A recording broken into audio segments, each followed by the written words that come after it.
I'm going to shoot a little video as I'm driving back to town. I hope it turns out okay. I got a lot of dead bugs on my windshield, and I don't know how good the camera is going to pick that up. So I just wanted to talk a little bit about some of the stuff that's happening. First of all, I want to say I just got done on a job site, and I just want to say, as a woman that works in construction, I am around men, hard-working men all day, men getting dirty and sweaty, and literally building homes and barns and garages from the ground up, from a pile of dirt. And I just want to say how attractive that is for a woman. And this whole line of crap we've been fed by feminists and the left for so long, that masculinity is toxic and men shouldn't be like men, and now they're literally trying to change men into women because they despise strong masculine men with work ethics. Like, don't buy into that BS, right?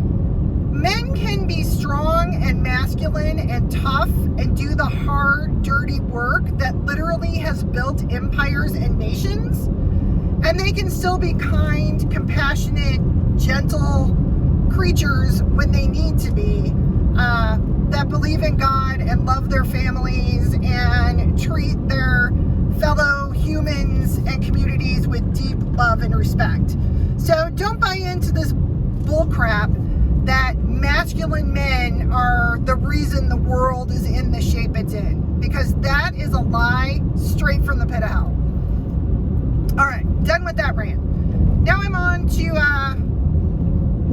rant number 2. Y'all, it's crazy. Like, we are living in the most crazy times. I never could have even fathomed that things would be like this. So we had a meeting earlier today with some potential clients that are in absolute sticker shock over how much it's going to cost to build what they want to build. And we had a very similar meeting with different clients a couple of weeks ago. You cannot live in an inflationary environment like we're in now, with interest rates skyrocketing, with gas prices the highest they've ever been in some cases, with every single thing that we need to build houses inflated in prices and or still difficult to get, and expect the building prices to be what they were 2 years ago. And it's just not possible. And I've talked to a couple of different people now who I get the distinct impression, well, one actually pretty much said it. The other one, I just got the impression that they feel that contractors are taking advantage of the situation and gouging people. Now, on Sandland Construction, I'm going to do a professional video on this, not one where I'm driving around town chatting at y'all. But I'm going to point out a couple of facts to y'all. And this is facts here in the Ozarks, but I'm positive that it's very similar in most rural areas of the country. The cities are a different story. Cities in the Southwest, like whenever we were in Vegas, it's a different story, because you do still have a bunch of people who are not required to pay taxes who will work super duper cheap. That's not how it is here. So I am now paying $20 an hour for unskilled labor. If I want somebody who knows what they're doing and has some experience, I'm at $25 to $30 an hour. On top of that, I'm paying workman's comp. I'm paying a 20% tax burden. I'm paying for insurance. I'm paying all the other things that it takes to keep the lights on. I'm paying Crazy gas prices on all of our vehicles too. I have to pay for an accountant. I have to get paid. And guess who makes the least amount of money in the whole company? That's me, the one who's running everything. It is expensive to run a true business right now. And the way that most contractors get in trouble is they don't account for their overhead. In fact, whenever you go to get your license and you take your big old contractor exam, one of the largest parts of the exam is business practices, because the biggest volume of complaints that come through the contractor's board, believe it or not, is not about shoddy work, although there's a lot of it. It's about contractors who ran off with the money and didn't complete the project. And 90% of the time, it's because the contractors undercharged the clients, could not meet all of their expenses, and had to take another job with another deposit to be able to pay for it, to be able to keep the lights on. So whenever you run a business the way it's supposed to be run, you're not going to be able to undercharge for a job. So people ask all the time, well, how much money do you make? Well, we make 10% to 20% over cost, depending on what the job is, how challenging the job is, where the job's located, how far we have to travel. There is a ton of factors that come into play. So to put that in perspective, when I tell somebody that we charge $190 a foot and they're about to lose their mind, that means for every foot we build, I make 19 bucks. If we're lucky, if everything goes the way it's supposed to, and the subcontractors come in at the price they quoted, and materials haven't gone up, and nobody has any sick days, and we don't have bad weather, and everything works and flows the way it's supposed to. 80% of the time, everything does not work and flow the way it's supposed to. So out of that $19, I might be lucky to make 10.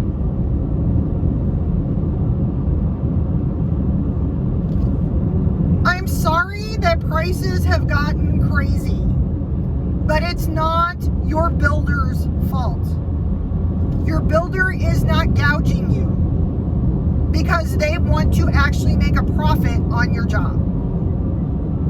Things are just more expensive. Now, I'll tell you what I am seeing people get gouged on, and that's land prices. And mostly it's a result of fear. People are so afraid that they're going to lose out on a piece of property and not be able to find another one, that they will go to the list agent, they will have the list agent represent them. The list agent has already listed the property 10, 20, maybe 30% over value, and they'll just go with it without any negotiation because they're afraid of losing out. There's a lot of land here. I see a lot of land sit on the market for more than a minute. Take your time. Don't be in a hurry. Get a buyer's agent to represent you so you're not negotiating against both the agent and the seller, because I hate to tell you this, but the listing agent has a fiduciary duty to represent the seller. If they're double-ending the deal, that means they're representing the seller and the buyer. Their duty is to the seller. You're never going to get a good deal that way. It's not going to happen.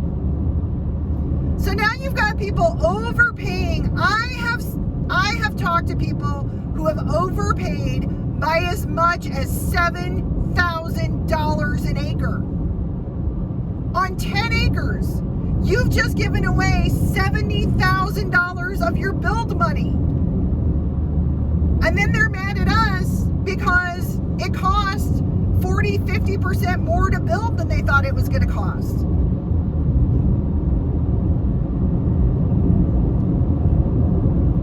Everything 2022, in my personal opinion, is 20 to 60% overpriced. I'm talking materials, I'm talking fuel, I'm talking electricity, I'm talking lumber, like all of it. Nothing is where it was pre-COVID, and I don't think it's ever going to be there again. So that's the other issue. Ooh, there's a for sale by owner. I got to drive back by there and look at that for one of my clients. That's another issue, right? Is that I'm talking to people who are like, I'm going to hold off. I'm going to wait. Prices are too high. Randy and I were in that same boat. We've got 10 acres outside of town. We wanted to start building last year. Things got crazy. We're like, we'll wait. It's not going to go back down, folks. It's not going to go. It might go back down in 6 years or 7 years. But I'm going to tell you something. Go back down is relative to how high it gets. And it's going to get a whole lot higher than it is right now. They haven't even started messing with us yet.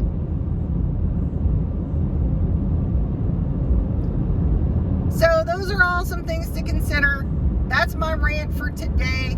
I hope y'all are doing well. We're actually doing amazing. We're super productively busy, which is a good thing. The Ozark Patriots are growing. We're actually hopefully going to be spreading to 2 more counties within the next 30 days.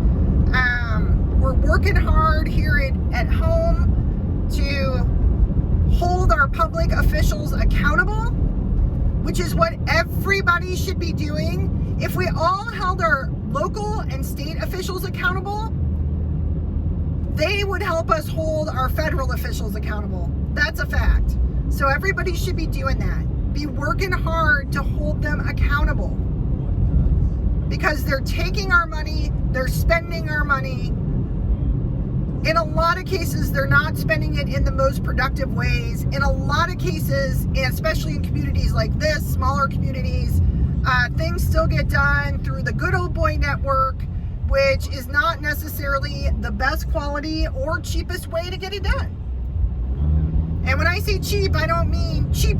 I mean the most value way to get it done. So we have to be the watchdogs. It's our responsibility as citizens to hold our public officials accountable. And I'll tell you what, whenever you first start, they don't like it very much.